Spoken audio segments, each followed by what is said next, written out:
श्री कृष्ण शरणम मम। श्रीमद्भागवत महापुराणम द्वितीय स्कंद अध्याय 9वां, श्लोक संख्या 10।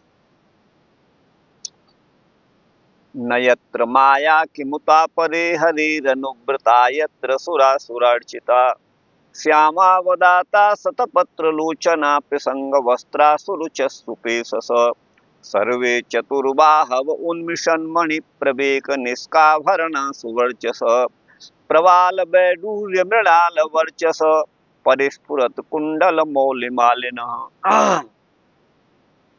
भगवत धाम में मुक्त जीवों की स्थिति क्या होती है, किस स्वरूप में रहते हैं, ये इन श्लोकों में बताया गया है। नयत्र माया किमुता परे हरे हे। यत्र माने जिस भगवत धाम में माया की दाल नहीं गलती, माया का प्रवेश नहीं है, प्रकृति का प्रवेश नहीं है। देखिए, मूलतः यद्यपि न्याय दर्शन 16 पदार्थों को मानता है और वैशेषिक दर्शन 7 पदार्थों को मानता है। न्याय और वैशेषिक दर्शन का वर्ण विषय बहुत कुछ समान है, इसलिए इन दोनों को भाई भाई भी कहा जाए तो कोई गलत बात नहीं है। तो न्याय दर्शन के 16 पदार्थों का अंतर्भाव वैशेषिक दर्शन के 7 पदार्थों में हो जाता है। मूल 7 ही पदार्थ हैं, सारा विश्व उन्हीं का परिणाम है। लेकिन हमारे शास्त्र के अनुसार, वेद उपनिषद भगवत गीता के अनुसार मूल 3 ही तत्व हैं। परब्रह्म जो एक है, सर्वव्यापक है, सर्वनियंता है, चेतन है, अजर अमर अविनाशी है।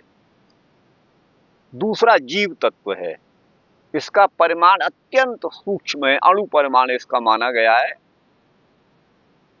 और प्रत्येक देह में भिन्न होने से जीव अनंत है, लेकिन जन्म मृत्यु से जीवात्मा भी अलग है। शरीर के संबंध से जीव का जन्म और मरण औपचारिक है, अवास्तविक है। वास्तव में जीवात्मा का वो भी चेतन तत्व है। लेकिन तीसरा जो तत्व है वो अचेतन है, माया, जिसको प्रकृति कहते हैं, जो अचेतन है। जैसे पत्थर है, ईंट है, मिट्टी है, ये सब अचेतन तत्व माने गए हैं, जिनमें चेतना नहीं है, ज्ञान शून्यता नहीं है, स्वयं कुछ भी प्रवृत्ति जिनकी संभव नहीं है, वो अचेतन माया है। तो वहां भगवत धाम में जो है सब चिन्मय है, इसी बात को यहाँ कहा जा रहा है। नयत्र माया, जहां माया भी नहीं है, किमुता परे, फिर माया की जो फौज है, क्या ये संसार, इसके किसी भी तरह के तत्व का वहां पर प्रवेश नहीं है। किमुत, उनका तो कहना ही क्या, वो तो है ही नहीं। नयत्र माया किमुता परे, लेकिन वहां कौन है, तो बोले हरे अनुव्रता, भगवान का अनुवर्तन करने वाले, अर्थात भगवत भक्त। हरे अनुव्रता, यत्र, कैसे हैं वो भगवत भक्त, बोले सुरा सुरार्चिता, सुर माने देव और असुर माने दैत्य अथवा दानव, ये जिनकी वंदना करते हैं ऐसे भगवत भक्त हैं, सुरा सुरार्चिता। बोले श्यामावदाता, सबका जो शरीर है वो बड़ा श्याम वर्ण का, बड़ा ही मनोरम है। अवदात माने मनोरम है। शतपत्र लोचना, शतपत्र माने शतपत्र कमल, कमल दल के समान जिनके नेत्र हैं, ऐसे है ना दिव्य पुरुष वहां पर हैं। और प्रसंग वस्त्रा, प्रसंग माने पीले वर्ण के वस्त्र पहने हुए हैं, जैसा हमारे ये बाबा, कौन से बाबा, प्रेमानंद प्रसंग वासा वस्त्रा, प्रसंग पीले को कहते हैं। अच्छा, अथवा स्वर्ण का वर्ण जो है, सोने का रंग भी प्रसंग है, स्वर्ण के समान कांति वाले वस्त्र वो धारण करते हैं। सुरुच, अत्यंत ही रुच माने कांतिपूर्ण उनका दिव्य शरीर है। और सुपेशस, अत्यंत ही मनोरम है वो। ऐसा, ऐसे जो है भगवत भक्त अथवा भगवान के पार्षद उस दिव्य धाम में भगवान के साथ विराजमान रहते हैं। तो बोले सर्वे चतुर्बाहव उन्मिषन मणि। अच्छा, इसका वो है, श्रीधरी पढ़ दें। चलिए, अपरे माने जहां माया की दाल नहीं गलती, और अपरे माने मायक जो काम क्रोध लोभ मोह, वही है राग लोभ आदि न संति, उस भगवत धाम में नहीं है। उनका तो, उनकी स्थिति तो हो ही कैसे सकती है। किम वक्तव्यम, अनुव्रता माने पार्षद, भगवान के अनुगामी। श्यामाश्चित्ते अवदाता, अवदात का अर्थ होता है उज्ज्वल, वो श्याम वर्ण के हैं लेकिन उज्ज्वल भी हैं। पद्म नेत्रा, पद्म के कमल के समान उनके नेत्र हैं। पीतांबर धारण किए हुए हैं। सुरुच का मतलब अत्यंत ही कमनीय हैं, और सुपेशस का अर्थ है अत्यंत सुकुमार हैं वो। ठीक गुरु भाई। अब इसका बंशीधर क्या कह रहे हैं, ताभ्याम रजस्तमोभ्याम असुरई प्रहलादादि चार्चित, अर्थात ताभ्याम माने रजस और तमस के द्वारा, है ना, जो असुर आक्रांत है ना। अच्छा, असुरों के अधिपति प्रहलाद हैं, तो प्रहलाद आदि के द्वारा माने जो असुर वंश में हैं उनके द्वारा भी वो भगवत पार्षद अर्चित हैं, पूजित हैं, अथवा श्लाघित माने प्रशंसनीय हैं, वो भी उनकी प्रशंसा करते हैं। दुष्टानाम, है ना, असना दसुर हरि, दुष्टों का असन करने से, नष्ट करने से, असु का अर्थ यहाँ पर हरि है। देखिए असुरा का अर्थ ये करेंगे, असुरा, तो असु माने हरि, वैसे असु प्राण को कहते हैं, असु नाम प्राण का है, लेकिन इनका नाम तो वही बंशीधर है ना, ये तो कहीं से भी कुछ भी अर्थ कर देते हैं। दुष्टा नाम असनाद, असु माने यहाँ पर हरि, है ना, और तत्र रमनते माने हरि, जहाँ हरि है जहाँ, उस हरि में जो रमण करते हैं, भगवत धाम में जो रमण करते हैं असुर। असु माने हरि में, र माने रमण करते हैं, असुर का अर्थ ये उन्होंने किया है, असुर का। अच्छा, सुरा माने सुर माने देवता, तो वो मिलके हो गए सुरासुरा। महद्वै देवानाम मेक मसुरत्वम इति श्रुते, श्रुति वचन भी दे दिया, देवताओं का असुरत्व भी महान है। असुर का मतलब है भगवान में रमण करना, असु माने भगवान में, र माने रमण करना, असुर, असु माने भगवान में रमण, तो इसलिए देवताओं को असुर कहा है। तीसरे तई, उनके द्वारा माने सुर और असुर दोनों के द्वारा स्तुत्य माने वो वंदनीय हैं। तयोर मिश्रम महत्तरम जडम यत् सत्वम तदपि न किंतु अन्य देव, और उनका जो मिश्रित महान जड़ तत्व प्रकृति है उसकी भी वहां पर स्थिति नहीं है। किंतु अन्य देव सुष्टु स्थापयिष्यमाणाम आयातः पराया भगवत स्वरूप शक्ति, भगवान की जो परम शक्ति है वही वहां पर वृत्तित्वेन माने विद्यमान है, सब वहां चिद्रूप है, अचित माने जड़ कुछ भी नहीं है, शुद्ध सत्व गुण है वहां पर, रजस और तमस वहां पर विद्यमान नहीं है। तो चिद्रूपम शुद्ध सत्वारभ्यम, ये है ना, सत्वारभ्यम सत्वमिति तदीय प्रकरण एव स्थापयिष्यते, उसको उसी प्रकरण में आगे स्थापित करेंगे। तदेव च यत्र प्रवर्तते, शुद्ध चेतन स्वरूप की ही जिस भगवत धाम में प्रवृत्ति है, जैसा कि नारद पंचरात्रीय, है ना, पंचरात्रीय यय तंत्र स्तोत्र में, ये स्तोत्र का नाम है, क्या कहा है, लोकम वैकुंठ नामानम दिव्य षड्गुण संयुतम अवैष्णवानाम अप्राप्यम गुणत्रय विवर्जितम। वैकुंठ नाम का जो दिव्य भगवान का लोक है वो षड्गुण संयुक्त है। षड्गुण माने 6 प्रकार का जो ऐश्वर्य है उससे युक्त भगवत धाम है। अणिमा, महिमा, प्राप्ति, प्राकाम्य, ईशित्व और वसित्व, ठीक है ना, ये षडैश्वर्य से युक्त है। अवैष्णवानाम अप्राप्यम, जो विष्णु भक्त नहीं है उनकी पहुंच वहां लोक में नहीं है। तीनों गुणों से माने प्रकृति के तीनों गुणों से भगवत धाम वर्जित है, रहित है। पादमोत्तर खंडे पद्म पुराण के उत्तरखंड में यद विभूति वर्णानंतरम, भगवान की विभूतियों के वर्णन के बाद, त्रिपाद विभूति रूपम तू शृणु भूधर नंदिनी, हे भूधर नंदिनी, भूधर नंदिनी का मतलब है पार्वती, भूधर पर्वत को कहते हैं, और नंदिनी माने पुत्री यहाँ पर। तो हे पार्वती जी, आप उसको सुनिए, जो भगवान का त्रिपाद विभूति है। ये त्रिपाद क्यों कहा कि पादोश विश्वा भूतानी, यजुर्वेद में सारा विश्व जो है, अनंत विश्व, जो भी लोकांतर हैं, वो भगवान के एक अंश में, एक पाद में है। और त्रिपाद विभूति अपना भगवान का दिव्य अमर धाम है। तो यहाँ 4 पाद का बोध हो गया, तो इस 4 पाद का मतलब क्या है? देखिए, ऐसा नहीं है किसी चीज की पूर्णता माने 4 पादों में, ये कल्पित है और कुछ नहीं, ये कल्पित है। वो ऐसा नहीं केवल एक चौथाई भाग में सारा विश्व है, उनके अंश मात्र में है, इसमें है। या ऐसा नहीं निश्चित एक परिमाप हो, 3 भाग इससे अलग हैं और एक भाग में सारा विश्व, वो मतलब भगवान के एक कण मात्र में है। ये है। तो त्रिपाद विभूति को हे भूधर नंदिनी माने पार्वती जी सुनो, प्रधान परम व्योमनु रंतरे बिरजा नदी। तो अब यहाँ पर कह रहे हैं, क्या कह रहे हैं, कहाँ गया, प्रधान और परम व्योम। प्रधान नाम प्रकृति का है और परम व्योम माने भगवत धाम। परम व्योम शब्द भगवत धाम के अर्थ में वेद में प्रयुक्त है। प्रकृति, प्रधान माने प्रकृति, और परम व्योम माने भगवत धाम के अंतर माने बीच में बिरजा नाम की नदी है।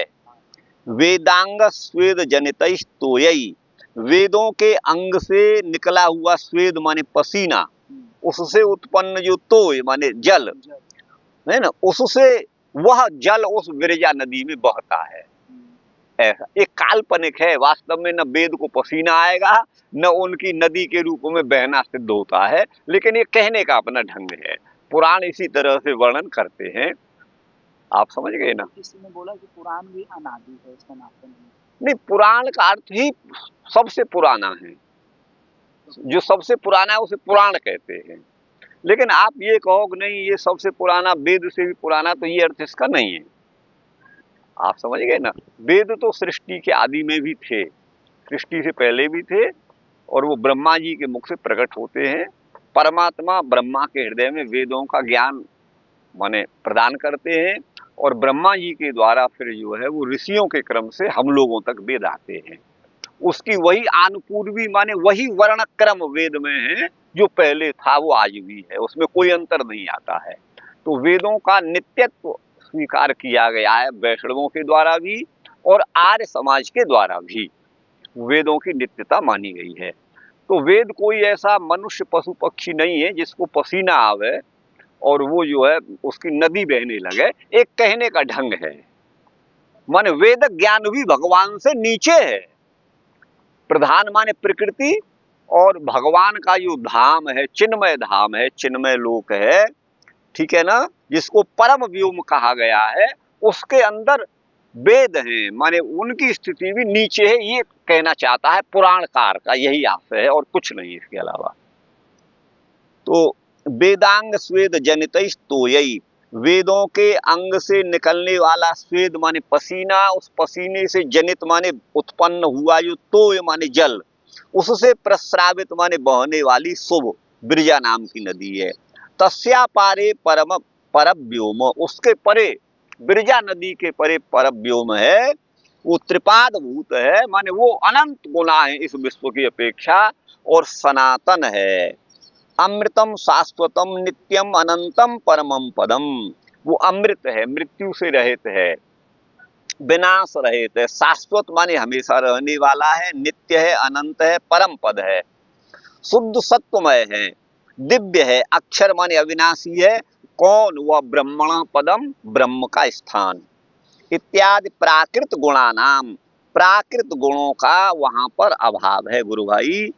परस्पर अव्यभिचारित्वम तूक्तम सांख्य कौमुद्याम, सांख्य कौमुदी में परस्पर उनको अव्यभिचारी माने दोष रहित, व्यभिचार माने दोष और अव्यभिचारी माने दोष रहित उनको कहा गया है।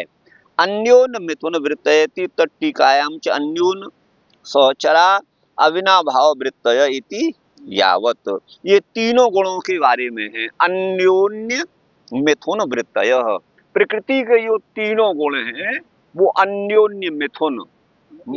अन्योन्य मिथुन का मतलब है सत्व गुण रजस और तमस से मिलता है, तमस रजस और सत्व से मिलता है। ऐसे ही तीनों तीनों के मिथुन हैं। जैसे स्त्री का, हाँ, जैसे स्त्री और पुरुष का मिथुन है, मिथुन माने जोड़ा है, मेल है, तभी संतति उत्पत्ति होती है। वैसे ही इन तीनों गुणों का मिथुनी भाव होकर ही जगत प्रकट होता है। तो अन्योन्य मिथुन इनको कहा गया है। और उसकी टीका में अन्योन्य एक दूसरे के सहचर भी हैं और अभिना भाव वृत्ति हैं, अर्थात एक के बिना दूसरा नहीं रह सकता। क्योंकि प्रकृति, प्र माने सत्व गुण, क्री माने रजोगुण और ती माने तमोगुण। प्र अर्थ प्रकृष्ट का वाचक है, श्रेष्ठ का वाचक है। किसी के आगे प्र लगा दो तो उसकी प्रकृष्टता उत्कृष्टता ज्ञात होती है।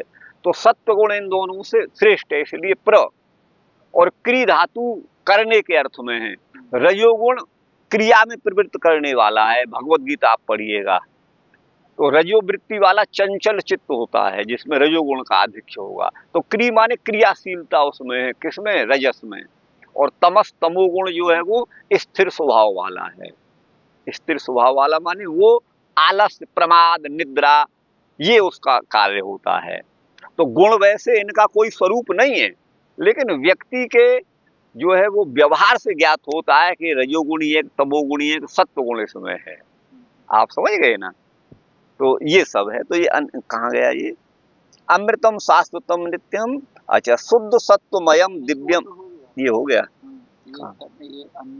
हाँ, अविना भाव वृत्ति है। भवती चत्र च अत्र आगम, यहाँ पर आगम माने शास्त्र भी प्रमाण है। क्या, अन्योन्य मिथुना सर्वे सर्वे सर्वत्र गामिने रजसो मिथुनम सत्वम इत्यादि उपक्रम्य। ये तीनों गुणों के बता रहे हैं कि ये सभी अन्योन्य मिथुन हैं और सर्वत्र गामी है। सर्वत्र गामी का मतलब संसार में सर्वत्र इनकी स्थिति है, जहां जहां माया है वहां पर ये सब तीनों गुण सब जगह हैं। ठीक गुरु भाई, रजस का मिथुन सत्व है और आदि से सबको सबका समझ लेना चाहिए। तो नैषाम आदिश्च संयोगो वो उपलब्धते, इनका आदि संयोग उपलब्ध नहीं होता है। इनका आदि अथवा संयोग वामन अथवा उपलब्ध नहीं होता है। तस्मादत्र रजसो असंभवात, अत्र माने भगवत धाम में अर्थात त्रिपाद विभूति में, और जिसको परम व्योम कहा गया है उसमें रजस असंभव है। और असृज्यत्वम, क्योंकि जब सृष्टि होती है ना तो वहां रजोगुण की स्थिति बढ़ जाती है। तो रजोगुण जो है सृष्टि करने वाला है, तो रजोगुण होगा तो वहां सृष्टि होगी। तो बोले रजोगुण वहां नहीं है, अर्थात वो उत्पन्न होने वाला धाम नहीं है, ये भाव है यहाँ पर। तमसो असंभवात, तमस यहाँ होता है जब भगवान शंकर सृष्टि का नाश करते हैं तो वो तमोगुण को ध्यान करते ना, तमोगुण को धारण करते हैं। तो भगवान शंकर को तमोगुण की प्रधानता वाला इसलिए कहा गया है कि वो सृष्टि का विनाश करते हैं। इसलिए उनका एक नाम हर भी है, हरति जगत इति हर, जो जगत का हरण करते हैं, विनाश करते हैं।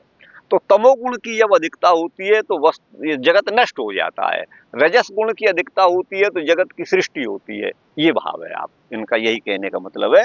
माने भगवत धाम उत्पत्ति और विनाश से रहित है। ठीक है ना गुरु भाई। तो प्राकृत सत्वाभावाच सच्चिद, और प्राकृत जो सत्व गुण भी प्रकृति वाला सत्व गुण वहां नहीं है, वो अलग है। तो प्राकृत सत्व गुण का भी अभाव वहां भगवत धाम में है, परम व्योम में है। इसलिए वो सब जो कुछ है वो सत्य, चित और आनंद रूप है। सत्य इसलिए कहा गया कि उसका कभी विनाश नहीं होता, कभी नष्ट न होने वाली वस्तु को सत्य कहा जाता है। और चेतन तत्व को चित्त, ज्ञान स्वरूप को चित्त कहा जाता है। और आनंद तो आप समझते ही हैं, वो तस्य दर्शितम हेतुर न काल विक्रम, वह काल का पराक्रम नहीं चलता है। काल विक्रमेण, काल के पराक्रम से सत्वादय, सत्वादि जो गुण हैं प्रकृति में, उस प्रकृति के गुणों में क्षोभ होता है। क्षोभ का मतलब है अभी महाप्रलय की अवस्था में जो शांत भाव से पड़े रहते हैं तीनों गुण। काल जैसे ऋतुओं में, ऋतु के अनुसार ऋतु रूप जो काल है वो वृक्षों को पुष्प फल आदि से युक्त कर देता है। ऋतु के आगमन पर ही फल होते हैं, आप समझ गए ना, पुष्प भी उसी ऋतु के अनुसार होते हैं। ऐसे ही काल उस प्रकृति को क्षुभित करता है, क्षुभित माने संचलित करता है। तो वही है, प्रकृति के क्षोभ से पृथक वो हो जाते हैं। तस्माद यत्रासौ षड्भाव विकार हेतु, छह भाव विकार, जायते अस्ति विपरणमते वर्धते ह्रस्यति नश्यति, आप समझते होंगे। तो छह भाव विकारों का वो हेतु होता है काल, काल का विक्रम एवं न प्रवर्तते, उस काल की दाल भगवत धाम में नहीं गलती है। तेसाम तत्राभाव, उन गुणों का वहां भगवत धाम में अभाव है। सुतराम माने पूर्णतया, ये भाव है कि तेसाम मूल एव कुठार इत्याह, उनके मूल में ही कुठार, ये कहते हैं नयत्र माया, माने माया है ही नहीं। तो कुठार का क्या मतलब है? माया अत्र जगत सृष्ट्यादि हेतु। अब बोलो ये क्या कह रहे हैं?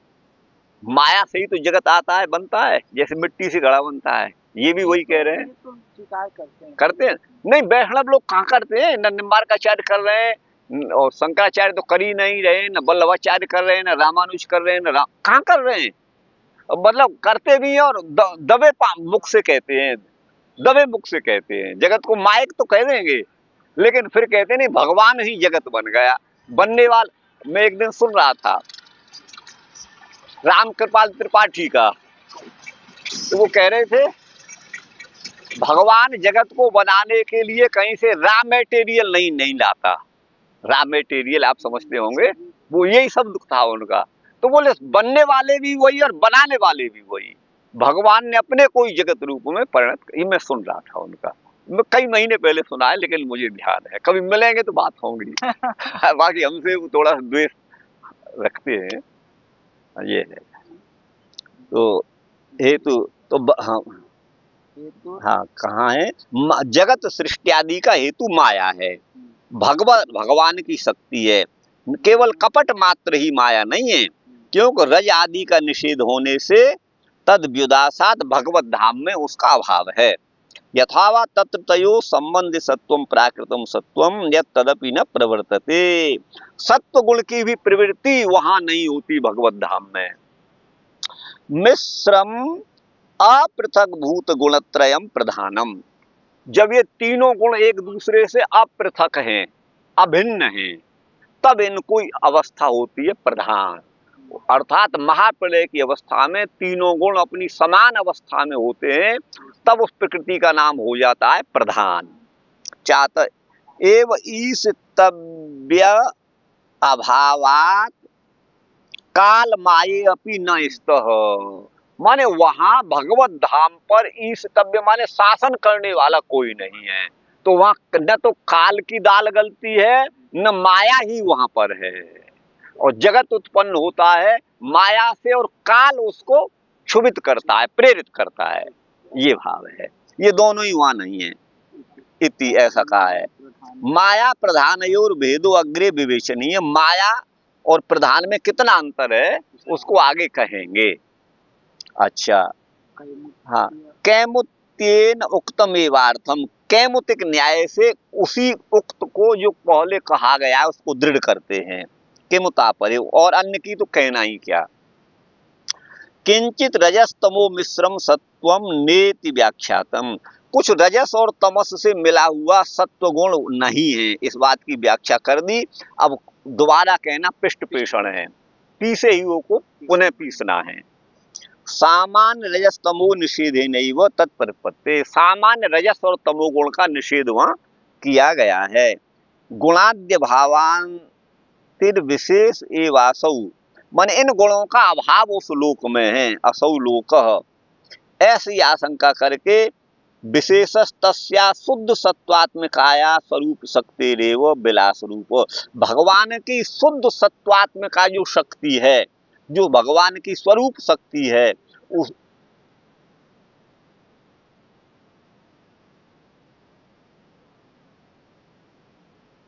उसी का विलास है वहां। चलिए इस बात को द्योतित करते हुए उसी विशेष को दिखाते हैं। हरे रीति सुरा माने सत्व प्रभावा, अब यहाँ दूसरा अर्थ करेंगे, सत्व गुण का प्रभाव जाए वो सुर हैं, और असुर रजस और तमस प्रभाव वाले हैं, उनके द्वारा वो अर्चित हैं। तेव्यो अर्हतमा, उनसे श्रेष्ठ हैं।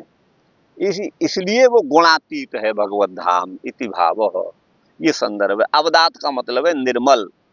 अवदात सिति गौरे शुद्धे। यादव कोश में अवदात के 3 अर्थ हैं।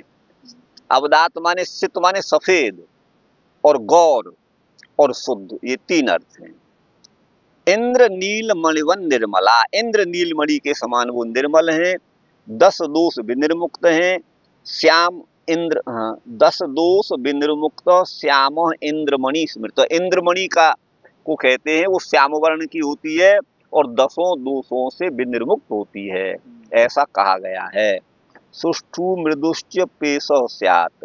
पेश शब्द के अर्थ हैं सुष्ठु माने अच्छी तरह, और मृदु माने कोमल। ये पेश शब्द के अर्थ हैं। इति, ये 10वां हो गया। आप पढ़िए, आपका इच्छा है। देखिए इसमें ये तो नहीं, बड़ा तो नहीं है इसका। 11, चलो इसको पढ़ लो। कहाँ है गुरु भाई?